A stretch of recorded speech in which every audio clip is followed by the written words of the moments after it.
باپ کا انتقال حضور کے اس دنیا پہ قدم رکھنے سے پہلے ہی ہو گیا تھا. ابھی شکم مادر میں تھے کہ حضرت عبداللہ کا انتقال ہو جاتا ہے. در یتیم پیدا ہوئے ہیں. 6 سال کی عمر میں ابوا کے مقام پر ریت کے ٹیلے آئے تو وہاں سیدہ آمنہ کی طبیعت خراب ہو گئی، اور پھر لمحے بھی زندگی کے آخری ہیں. سیدہ آمنہ نے محسوس کر لیا کہ یہ میری آخری سانسیں ہیں. سیدہ پاک نے حضور کے سر پہ ہاتھ رکھا اور روتے ہوئے کہا کہ بیٹا، ہر نئی چیز نے پرانا ہو جانا ہے، ہر باقی نے فنا ہو جانا ہے. میں بھی جا رہی ہوں. وَذِكْرَ بَاق وَوَلَدْتُ طُهْرًا، لیکن میرا ذکر نہیں مٹے گا، اس لیے کہ تیرے جیسا ستھرا بیٹا چھوڑ کے جا رہے ہیں.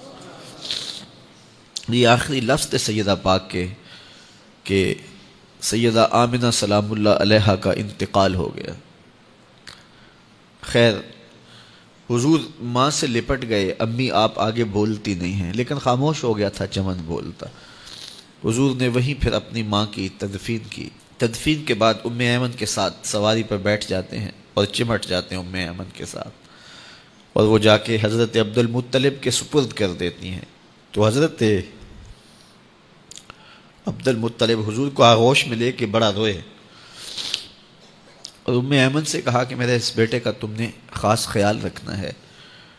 اور پھر انہوں نے اتنا خیال رکھا کہ میرے حضور فرمایا کرتے تھے، ام ایمن میری ماں کے بعد میری ماں ہے. 2 سال کے بعد حضرت عبد المطلب کا بھی انتقال ہو گیا.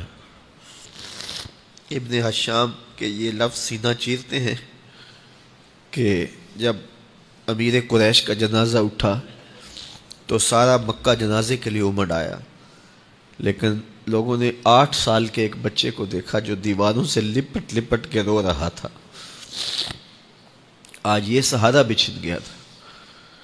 پھر چچا کی کفالت میں آئے.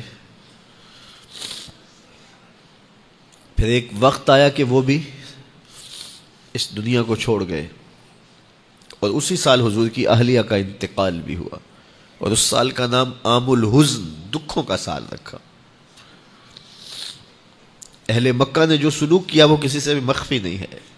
پتھر مارے، گڑھے کھودے، کانٹے بچھائے، اجریاں ڈالی، اپنے گھروں کے کوڑے لا کے حضور کے گھر کے سامنے رکھ دیے.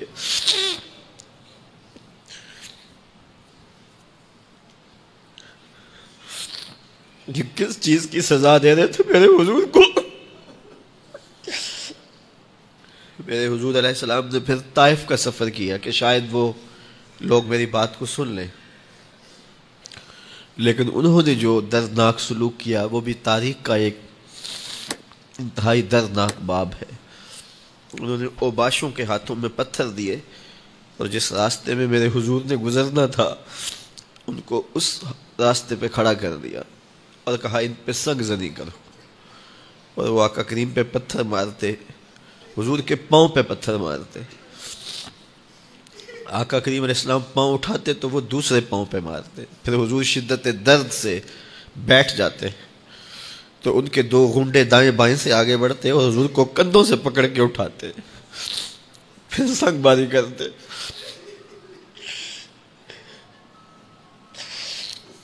نالین حضور کے خون سے بھر گئے. عذاب کے فرشتے حضور کے پاس آئے کہ اگر آپ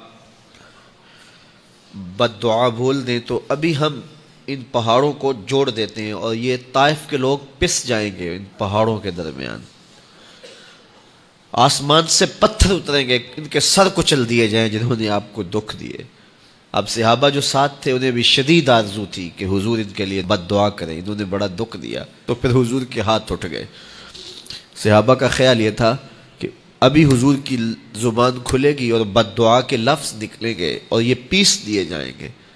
لیکن جب وہ لب کھلے، وہ پتلی پتلی گلے قدس کی پتیاں، وہ لب ہائے دور جب کھلے تو لفظ کیا تھے؟ اے اللہ میری قوم کو ہدایت دے دے، یہ مجھے جانتی نہیں.